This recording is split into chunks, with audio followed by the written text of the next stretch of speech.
ہمارے حضور فرمانے لگے تم کانٹا اٹھا سکتے ہو نا گلی سے تو وہی اٹھا دینا، اس پر بھی رب صدقے کا ثواب عطا کرے گا۔ تو یہاں تو کانٹوں سے بھری ہوئی گلیاں ہیں، میرے نبی پاک نے تو فرمایا تھا کسی مومن کو بس خوش کر دینا، وہ چاہے لمحے کے لیے ہی ہو، اس کے دل میں راحت ڈال دینا، اسے تسلی دے دینا، روتے ہوئے یا کہ آنسو پوچھ دینا، اس کو کہہ دینا میں تیرے ساتھ ہوں۔ فرمایا مومن کے دل میں تم نے خوشی داخل کر دی تو 60 سال نفل پڑھنے سے اللہ تمہیں زیادہ ثواب عطا کر دے۔ تو یہ فارغ بیٹھنے کا وقت کہاں سے آیا؟ یہ بور ہونے کا ٹائم کہاں سے آیا؟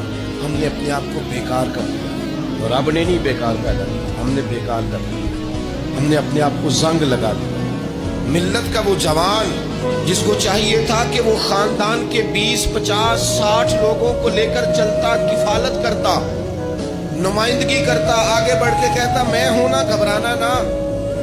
نوجوان خود دکھ سناتا ہے رو رو کے، وہ مجبوریاں سناتا ہے، وہ کچی کچی باتیں کرتا ہے، وہ کہتا ہے مجھے کالا جادو ہو گیا ہے، وہ کہتا ہے فلانے کی نظر لگ گئی ہے، وہ کہتا ہے چچا نے آگے نہیں جانے دیا، وہ کہتا ہے میں ابا جی نے صحیح تقسیم نہیں کی تو میں پیچھے رہ گیا۔ اتنی کمزور بات کرے گا، اور وہ مسلمان اپنی صلاحیت کو پہچانے۔ حضرت سعدی شیرازی کے پاس ایک شخص نے بیٹھ کے اپنے دوستوں کی غلطیاں گنوانی شروع کر دی، ان میں یہ بھی غلطی ہے، یہ بھی غلطی ہے، یہ بھی غلطی ہے، یہ بھی غلطی ہے، یہ بھی غلطی ہے۔ تو حضرت سعدی ہنس پڑے، فرمانے لگے اور یاد رکھ تیرے سجن بڑے ہی برے ہیں، اور پانی بڑا بھی گندا ہو نا تو آگ بجھانے کے کام پھر بھی آ جایا کرتا۔